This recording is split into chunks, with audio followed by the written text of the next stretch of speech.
Praise the Lord. இயேசுவின் ரத்தம் ஜெயம். தினமும் இயேசு நிகழ்ச்சிக்கு உங்களை கர்த்தராகிய இயேசு கிறிஸ்துவின் நாமத்தில் வரவேற்கேன். செய்தியின் தலைப்பு, உங்களுக்கு குறித்ததை நிறைவேற்றி முடிப்பார். ஆதார வசனம் எரேமியா 32:27. இதோ நான் மாம்சமான யாவருக்கும் தேவனாகிய கர்த்தர், என்னாலே செய்யக்கூடாத அதிசயமான காரியம் ஒன்று உண்டோ? ஜீவனுள்ள தேவனின் மக்களே, கர்த்தர் சர்வ வல்லவர். ஆமாங்க, அப்படி என்றால் சர்வத்தையும் செய்ய வல்லவர். ஏதாவது ஒரு காரியத்தை சொல்லுங்கள், இது கர்த்தரால் செய்ய முடியாது என்று. கிட்டத்தட்ட 100 வயது சென்ற ஆபிரகாமுக்கும் 90 வயது சென்று கற்பம் செத்து போன சாராளுக்கும் ஒரு குழந்தையை கொடுக்க முடியுமானால், ஒரு உற்பவ காலத்திட்டத்தில் நிச்சயமாய் உன்னிடத்தில் திரும்ப வருவேன், அப்பொழுது உன் மனைவியாகிய சாராளுக்கு ஒரு குமாரன் இருப்பான் என்றார். இதை கேட்ட சாராள் தன் உள்ளத்திலே நகைத்தாள். உள்ளத்தை காண்கிற தேவன், கர்த்தரால் ஆகாத காரியம் உண்டா என்று கேட்டார். ஆதியாகமம் 18 10, 12, 14 வசனங்களை வாசியுங்கள். அன்று சாராள் நகைத்ததுக்கு கூட ஒரு வகையில் ஏற்றுக்கொள்ளலாம். ஏன்னா அதுவரை இப்படி ஒன்று அவர்கள் கேள்விப்பட்டதில்லை, பார்த்ததில்லை. இன்று நம் உள்ளத்தில் நகைக்கிறோமே, இது எதை சார்ந்தது? வேதத்தில் பல பேருக்கு நடந்து எழுதி வைக்கப்பட்ட ப்ரூஃபுகள். இன்று நாம் ஏன் அது எப்படிங்க என்று இருக்கிறோம்? ஏன் அன்று நடந்தது என்று நிறுத்தி யோசிக்கிறோமே? ஏன்? அதே கர்த்தர் தானே ஆபிரகாமோடு, ஈசாக்கோடு, யாக்கோபோடு பேசினவர் தானே இன்று இப்பொழுது நம்மோடு பேசி கொண்டிருக்கிறார். இப்பொழுது உங்களோடு பேசி கொண்டிருக்கிறார். உங்கள் வல்லமை குறைந்து போகவில்லை, உங்கள் மகிமை அற்றுப்போகவில்லை என்று பாடல் வரிகள் சபையில் முழங்கும் போது ஆமேன் ஆமேன் அல்லேலூயா என்று ஆர்ப்பரிக்கிறோமே, அப்போ இது என்னங்க? பாட்டு வேறு, வசனம் வாசிப்பது வேறு, வாழ்க்கை வேறாக பார்க்கிறோம். அதனால தான் இன்று அந்த அற்புத அதிசய கதவுகளை நாமே அடைத்து விட்டோம். இதற்கு நாம் தான் பொறுப்பு, கர்த்தர் அல்ல. லூக்கா 1:34, மரியாள் கற்பந்தரித்து ஒரு குமாரனை பெறுவாய் என்று ஒரு தேவதூதன் சொன்னதும், இது எப்படியாகும், புருஷனை அறியேனே என்றாள். நிச்சயமா அது ஒரு நியாயமான சந்தேகம். இதுவரை ஒரு சம்பவம் அப்படி நடந்தது இல்லை. ஆகவே தேவதூதன் விளக்கம் கொடுத்து ஒரு சாட்சியும் கொடுக்கிறார். என்ன சாட்சி? லூக்கா 1:36, உன இடத்தாளாகிய எலிசபெத்துக்கு தன் முதிர் வயதிலே ஒரு புத்திரனை கற்பம் தரித்திருக்கிறாள், அவளுக்கு இது 6வது மாதம் என்று சொல்லிவிட்டு கர்த்தரின் மகிமையை சொல்லுகிறார். தேவனால கூடாத காரியம் ஒன்றுமில்லை என்றார். இந்த சாட்சி அவர் போய் பார்க்கும் வண்ணம் அருகிலேயே இருந்தது. உடனே புறப்பட்டு போய் எலிசபெத்தை சந்தித்தாள்.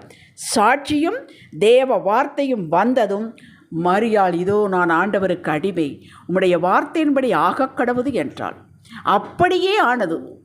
நாம் சாட்சியிலே படிக்கிறோமே வேதத்தில், வார்த்தை நம்மை நோக்கி வருகிறதே, அந்த வார்த்தையை உறுதிப்படுத்தி கொடுக்கிறாரே, அப்போ நாம் எவ்வளவு துள்ளி குதிக்க வேண்டும்.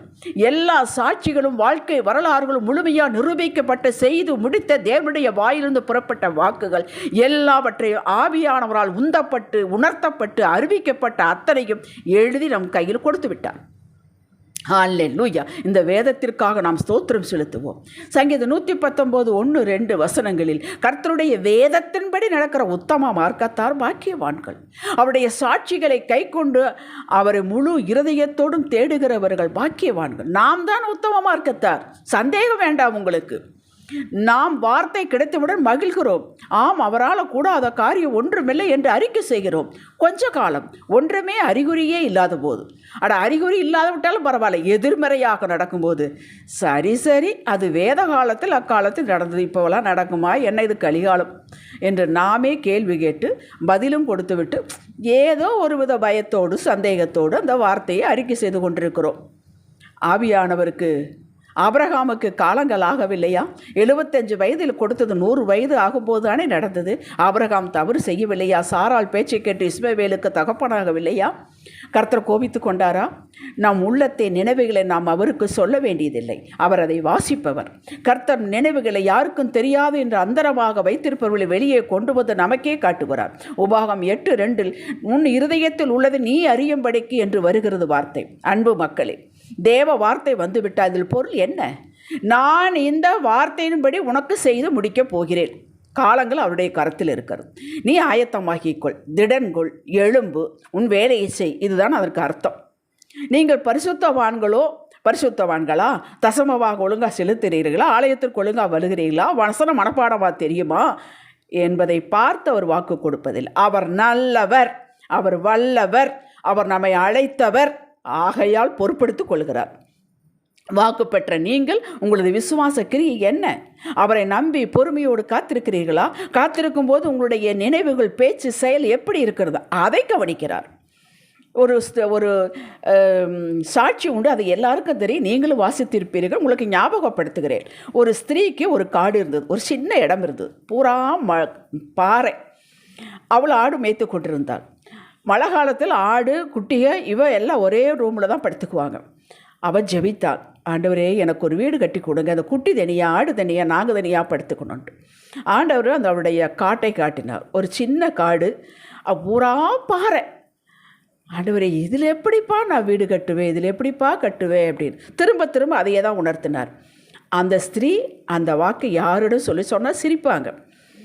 அந்த வாக்கை மனதில் வைத்துக்கொண்டு, அந்த உணர்த்துதலை மனதில் வைத்துக்கொண்டு, என்னால் செய்யக்கூடாத காரியம் உண்டா என்று கேட்டிருக்கிறார். ஆமாண்டவரே நீ செய்வீரப்பா, ஆனால் எப்படி செய்வீர் எனக்கு தெரியாது, இதுவரை நான் பார்த்ததில்லை அப்படின்னு சொல்லி அந்த காட்டுக்கிட்ட நின்று தினமும் ஜெபம் பண்ணுவாளாம்.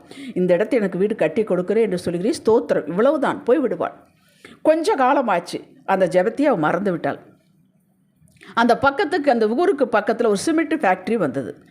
வந்தவர்களுக்கு அந்த ஜல்லிக்கல் தேவைப்பட்டது, பாறை, அந்த பவுடர் தேவைப்பட்டது. பார்த்தாரு, இந்த இடத்துல எல்லாம் பாறை, ஒரே இடத்துல அத்தனை அவனுக்கு தேவையானது கிடைத்து விட்டது.